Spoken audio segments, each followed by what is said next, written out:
This is my Fantom Twister model. What is it? Model FM760.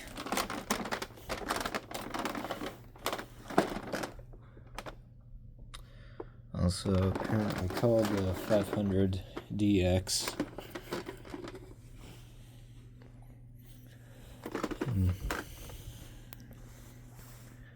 This is my review of this, so you will get to see what this machine is all about, what I like about it, what I don't like about it, and what my future plan for this thing is. So, this was a Salvation Army find back when the Salvation Army had a couple of thrift stores in Lincoln still. This one was bought from the Layton Avenue location over 48th and Layton Avenue. I think this was about, it was like $23 maybe. I don't remember the price, but it was like in the 20s or 30s in price, which for a thrift store is arguably a bit much, especially if they don't know the exact condition of it. But I bought this back when these were considered cool, rare machines, so that's why I ended up getting it, because at the time it was, or at least I thought it was, considered a cool, rare machine. And my, how the mighty have fallen. So, right off the bat, you can tell this thing is gigantic. It is a huge machine, and it weighs like it looks a lot. How much do you think this machine weighs? It probably weighs that much. I'd say it's about 17 pounds-ish. I haven't given an exact weight on it, but it's about 17 pounds probably, so not a lightweight machine. This one has a 13-inch wide cleaning path with a 12-amp motor. I think they all came with 12-amp motors, because back in the time that these were sold, you couldn't go to the bathroom without seeing a 12-amp motor. But, yep, as you can hear, this is a very creaky machine. It's not really well built at all.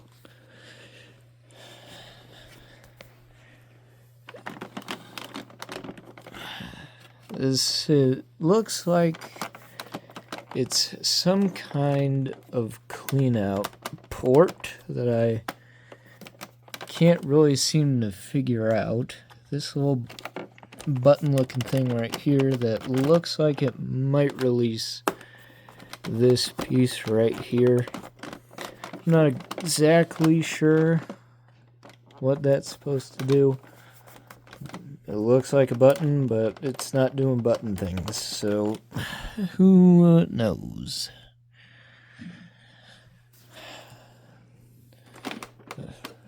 There's your foot release. There's your brush roll change.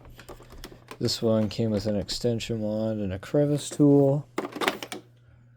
This crevice tool has this 3-section slot right here and that slot right there, so there's a lot of space for air to go. That is not the tip, and I don't think that's the greatest design ever, especially when it comes to dealing with oversized arachnids, as I've tried to deal with some pretty large spiders with this, with the crevice tool, and it just couldn't pull them through. By the way, I no longer deal with spiders in that way. They get caught and released. But yeah, awkwardly large, very creaky, not excellent build quality. It has a 4-position height adjustment, which is not as many as some other machines at the time came with.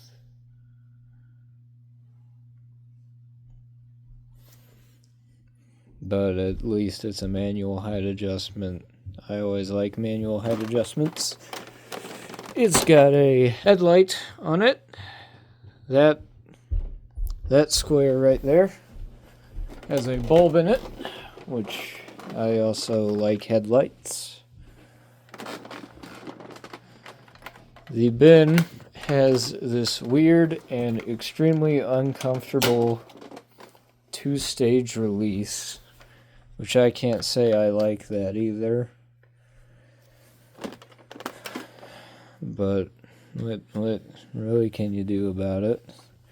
It's got a bin empty system with sort of 2 mechanisms, I guess. You can press the button right there. You can push down on that handle right there. Empty your dustbin. Now this dustbin is quite deceptive because it looks like it holds more than it actually does. You can see the max full line is pretty high up. But if you take a closer look, you can see that the gap between the shroud and the wall of the bin is actually quite thin. And that is something I don't like, considering that other bagless machines that were sold around the same time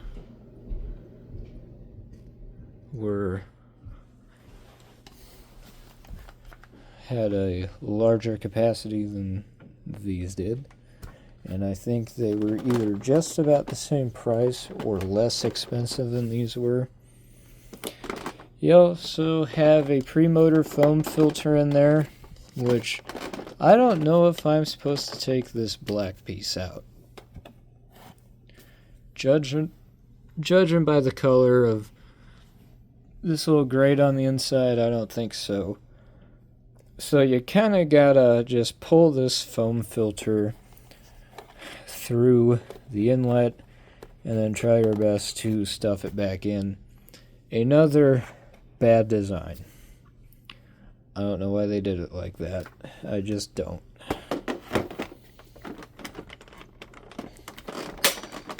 The shroud assembly comes apart with the push of this button. This will drop out the blue shroud and the filter that's in it.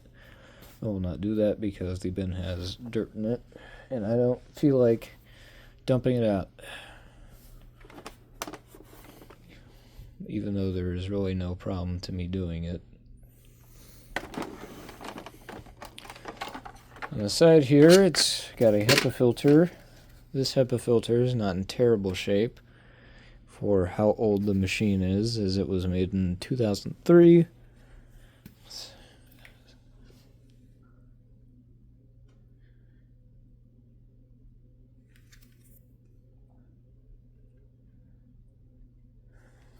Doesn't look terrible for its age. Doesn't sit very well in there, which can't say I'm a fan of how loose the fit is. Power button position is not bad. Could be worse, could be better.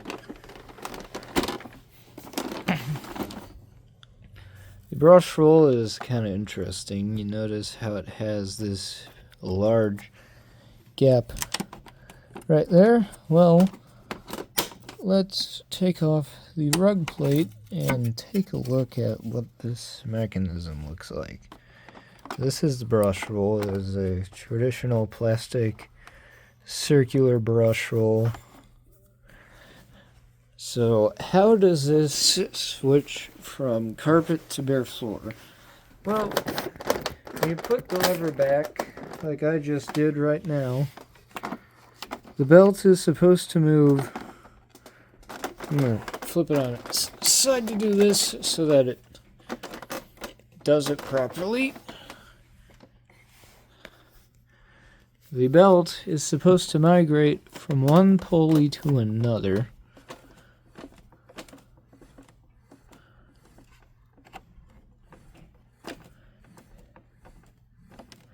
And in theory, this other pulley that is not connected to the brush roll spins, while the brush roll itself rotates separately. Interesting take on how to do this. It's not the worst way to do it in the world, because the Sharp Twin Energy Pure Power that I have is essentially the same, just with a better quality brush roll. It's very interesting how this little side groomer over here has 4 sections, but the actual brush roll only has 2. Again, weird way to do things, but to each their own. You switch it back to carpet, the belt migrates over back to the pulley that is connected to the brush roll. Currently in this, I have a Hoover belt. The part number for this Hoover belt is 38528-033, which I think might be the Type 160 belt. I could be wrong. I'm not good with the big part numbers on Hoovers. I always prefer the more generic 3-digit part number. While we're down here, let's talk about these wheels. These wheels annoy the hell out of me.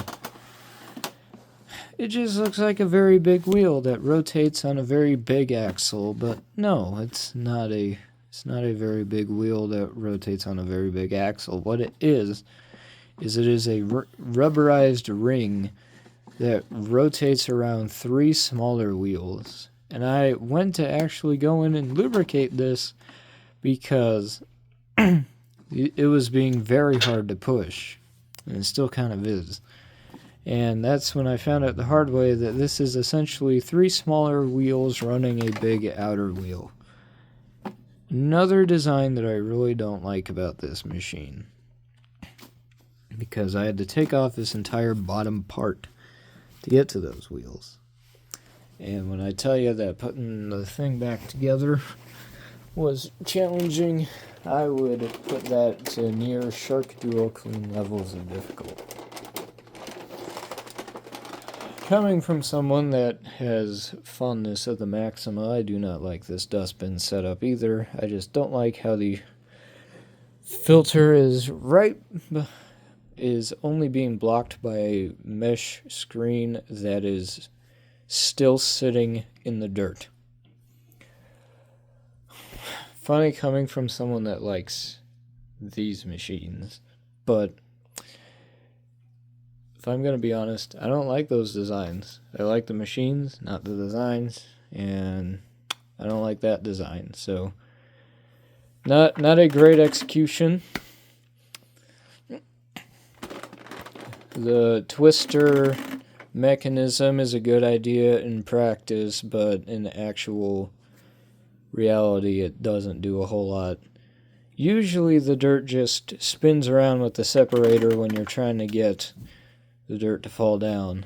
So, kind of also poor execution on this. And cleaning performance, despite what some children may think, the cleaning performance of these things is not really that great either. It's not terrible, it's not terrible, but it's not good either. If anything, it's comparable to one of these. I'd say that this is still a better machine than this is in many aspects, but performance-wise, it's about the same. This might be slightly worse. So, not my favorite machine.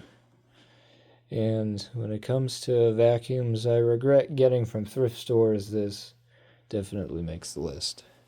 I'm not a fan of it.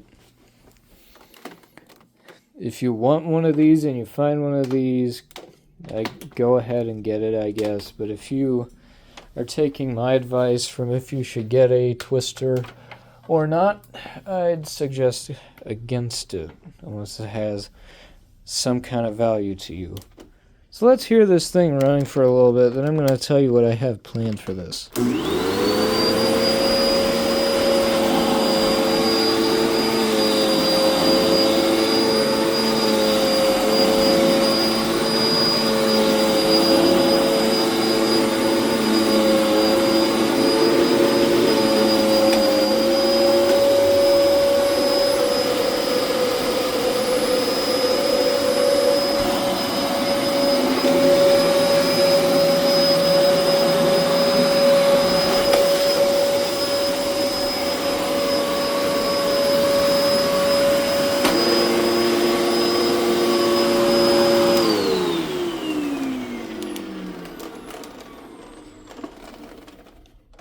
Yep. Still pretty difficult to push. As you can see, As you can see, the brush roll does not always like to disengage. And usually it doesn't fully disengage anyways. So, what is the future for this thing? Well,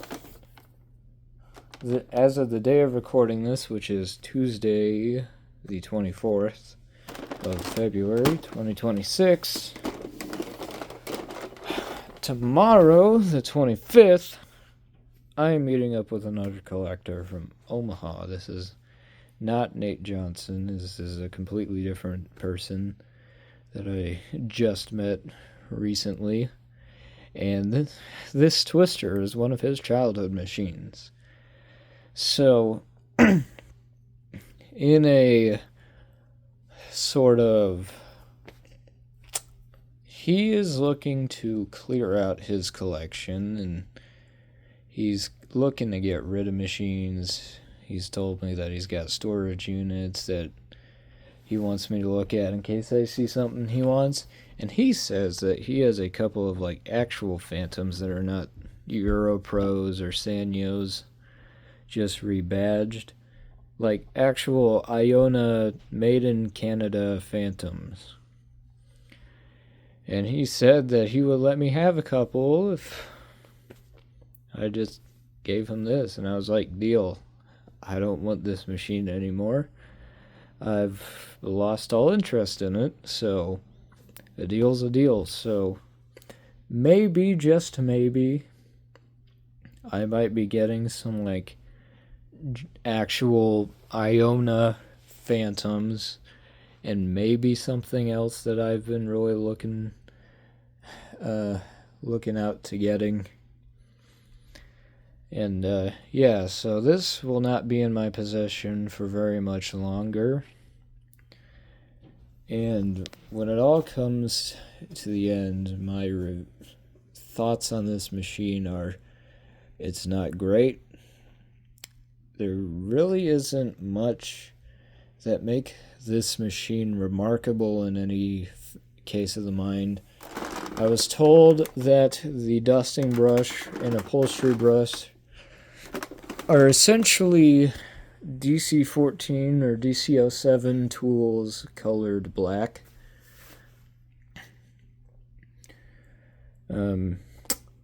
They're not well built.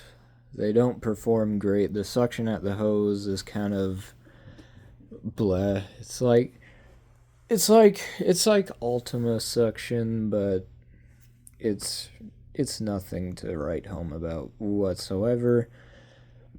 These machines have kind of fallen off the coolness scale and have fallen into the it's rare for a reason category, and I will not be missing this machine when I get rid of it. If you like this machine, good for you. I don't. I can't get myself to like this machine. I've had it for long enough. It's lived a good life sitting in my basement for a very long time and getting used maybe once a year at maximum. but it is just not a machine I enjoy, and it will be nothing of loss for when I trade it for better and much more interesting machines. So yeah, that's my review of the Fantom Twister FM760, also known as the 500DX. And hopefully I'll be moving it on to someone that will care more for it than I do. And hopefully I get some machines that I would care more for in return. So yeah, I'm Jax Vax Safety, signing out, and I'll see you all in the next video. Peace.